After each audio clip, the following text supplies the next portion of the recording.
एक बार फिर से स्वागत है हमारे इस लेटेस्ट यूट्यूब वीडियो में, जहां आज हम फिर से देखने वाले हैं टॉप क्वेश्चन जो आपके इम्पोर्टेंट होने वाले हैं। आपके किसी भी एग्ज़ाम की तैयारी कर रहे हो, चाहे आप एसएससी की तैयारी कर रहे हो या फिर किसी स्टेट पीसीएस की तैयारी कर रहे हो या फिर आप बिहार एसआई यूपीएसआई की तैयारी कर रहे हो, तो बहुत ज़्यादा इंपॉर्टेंट होने वाला है।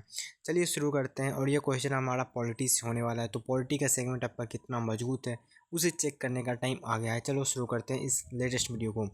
तो हमारा पहला क्वेश्चन है, भारत अर्थात इंडिया राज्यों का संघ होगा, यह वाक्य संविधान के किस अनुच्छेद में है? तो यहाँ आपसे डायरेक्ट संविधान का आर्टिकल ही पूछ लिया गया है और यह कई एग्जाम में पूछा भी जा चुका है। तो इसका राइट ऑप्शन क्या हो जाएगा? इसका राइट ऑप्शन हो जाएगा बी। जी हाँ, अनुच्छेद 1 में भारत अर्थात इंडिया राज्यों का संघ होगा, यह वाक्य लिखा हुआ है। ठीक है, नेक्स्ट क्वेश्चन देखते हैं। हमारा नेक्स्ट क्वेश्चन है, भारत को राज्यों का संघ क्यों कहा गया है? इसका ऑप्शन देखिए, ए क्योंकि यह ब्रिटिश अधिनियम द्वारा बना, बी क्योंकि यह राज्यों के समझौते से बना, सी क्योंकि यह संविधान द्वारा निर्मित हुआ, डी क्योंकि यह संघीय समझौते का आधारित है। तो इसका राइट ऑप्शन क्या हो जाएगा? इसका राइट ऑप्शन हो जाएगा ऑप्शन नंबर सी, यह संविधान द्वारा निर्मित है। ठीक है, आपको बता दूं कि भारत के जो राज्य हैं उनके बीच कोई समझौता नहीं हुआ है, वो बिना समझौता बल्कि एक संविधान के द्वारा निर्मित हुआ है, वो किसी समझौते का क्या परिणाम नहीं है। ठीक है, नेक्स्ट क्वेश्चन देखते हैं हम लोग। नेक्स्ट क्वेश्चन है, भारत का क्षेत्र कौन कौन से भाग को सम्मिलित करता है? ठीक है, ऑप्शन नंबर ए है राज्य, बी केवल केंद्र शासित प्रदेश, सी राज्य और केंद्र शासित प्रदेश, डी राज्य केंद्र शासित प्रदेश और भारत में सम्मिलित क्षेत्र। तो देखो यहाँ पर अगर भारत की बात करें तो भारत में ऑप्शन नंबर डी हो जाएगा। ठीक है, चलो नेक्स्ट देखते हैं। हमारा नेक्स्ट है, नया राज्य भारत के किस अनुच्छेद के तहत सम्मिलित किया जा सकता है?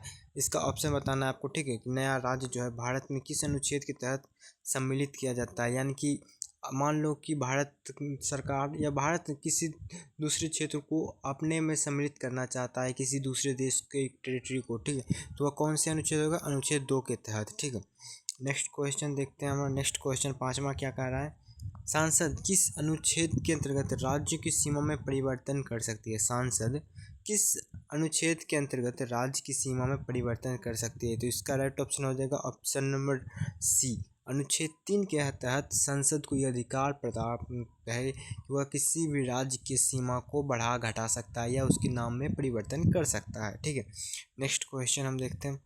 अगला प्रश्न हमारा क्या है? अगला प्रश्न है कि अनुच्छेद 3 के अंतर्गत संसद को कौन कौन से कार्य करने का अधिकार है? ए में है राज्यों का निर्माण करना, बी में है सीमाओं में परिवर्तन करना, डी में है नाम परिवर्तन करना और डी आखिरी में है उपयुक्त सभी। तो इसका राइट ऑप्शन क्या हो जाएगा? इसका राइट ऑप्शन हो जाएगा ऑप्शन नंबर डी। ठीक है, संसद को यह अधिकार प्राप्त है कि वह नए राज्य बना सकता है, दो राज्यों को जोड़कर या एक राज्य को तोड़कर। ठीक है, और उसके नाम में परिवर्तन कर सकता है। चूँकि राज्य नए बनेंगे तो सीमा में भी परिवर्तन होगा। तो यह क्या हो जाएगा? इसका ऑप्शन नंबर डी, ये सभी अधिकार प्राप्त हैं संसद को अनुच्छेद 3 के तहत। ठीक है, नेक्स्ट क्वेश्चन हमारा सातवां क्वेश्चन है, भारत का कौन सा राज्य 1975 में भारत का हिस्सा बना? ये आपका वीवीआई है, आप लिख लो इसे वीवीआई।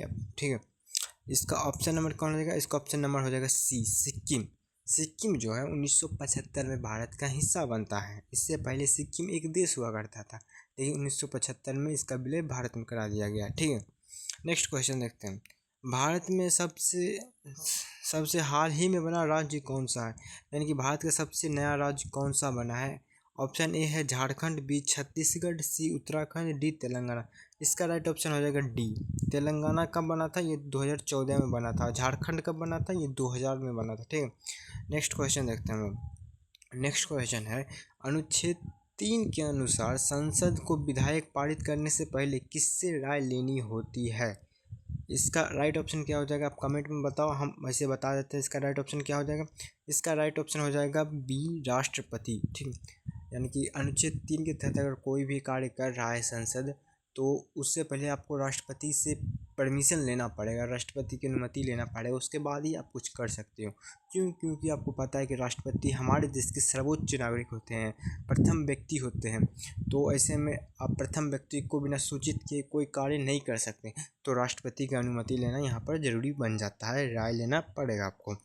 अगला प्रश्न है हमारा 10वां प्रश्न क्या है? अगला प्रश्न है हमारा, संसद द्वारा किसी राज्य का नाम बदलने का अधिकार किस अनुच्छेद के तहत है? अनुच्छेद 3, यानी कि ऑप्शन नंबर सी इसका राइट ऑप्शन हो जाएगा। नेक्स्ट है 11वां क्वेश्चन है हमारा, अनुच्छेद 4 किस विषय से संबंधित है? तो इसका राइट ऑप्शन क्या हो जाएगा? आपको बताना है राज्यों का निर्माण करना, संसद द्वारा संविधान संशोधन की प्रक्रिया, या अनुच्छेद 2 या 3 के अंतर्गत बनाए गए कानूनों से संबंधित उपबंध, डी राष्ट्रपति की शक्ति। तो इसका राइट ऑप्शन क्या हो जाएगा? राइट ऑप्शन हो जाएगा सी। ठीक है, चलिए नेक्स्ट देखते हैं। नेक्स्ट हमारा क्या है कि 12वां प्रश्न है, संविधान के अनुसार संसद राज्यों के पुनर्गठन में संविधान संशोधन की आवश्यकता होती है नहीं होती है? कभी भी होती, कभी कभी होती है, राष्ट्रपति तय करता है। यानी कि सीधा सीधा पूछ रहा है कि संविधान संशोधन जो होगा वह क्या राज्यों के पुनर्गठन से संबंधित होगा? तो बिल्कुल भी नहीं, राज्यों का पुनर्गठन इससे संबंधित नहीं है। तो इसका राइट ऑप्शन क्या हो जाएगा? बी। ठीक है, नेक्स्ट क्वेश्चन हमारा अगला क्वेश्चन है, राज्यों का संघ शब्द किस संविधान से लिया गया है? राज्यों का संघ यह जो होगा, यह शब्द कहाँ से, देश के संविधान से लिया गया? तो इसका राइट ऑप्शन हो जाएगा बी, कनाडा। कनाडा के संविधान से हम लोगों ने लिया है राज्यों का संघ। ठीक है, अगला प्रश्न हमारा, क्या संसद राष्ट्रपति की सिफारिश के बिना अनुच्छेद 3 के अंतर्गत विधायक ला सकती है? तो जी नहीं, आपको राष्ट्रपति की अनुमति लेनी ही पड़ेगी। ठीक है, तो इसका ऑप्शन हो जाएगा बी और राइट ऑप्शन। ठीक है, अगला क्वेश्चन है, संसद के पास राज्यों को 2 या 2 से अधिक भागों में बांटने का अधिकार, यह अधिकार किस अनुच्छेद में दिया गया है? सिंपल से बोल रहा है 2 राज्यों को मिला के एक नया राज्य बनाना, तो ये कहाँ से होगा? अनुच्छेद 3 के तहत, यानी कि ऑप्शन नंबर बी इसका क्या है? करेक्ट ऑप्शन हो जाएगा।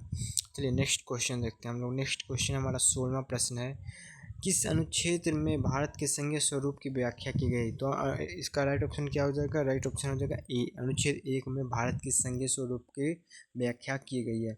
एक बार मैं आपको याद दिला दूं, अगर आप चैनल पर नए आ रहे हो तो यार सब्सक्राइब करो, ऐसे ही और ज़्यादा अच्छे आपको वीडियो मिलते जाने हैं एजुकेशन से रिलेटेड। नेक्स्ट क्वेश्चन हमारा, क्या संसद किसी राज्य का अस्तित्व समाप्त कर सकती है?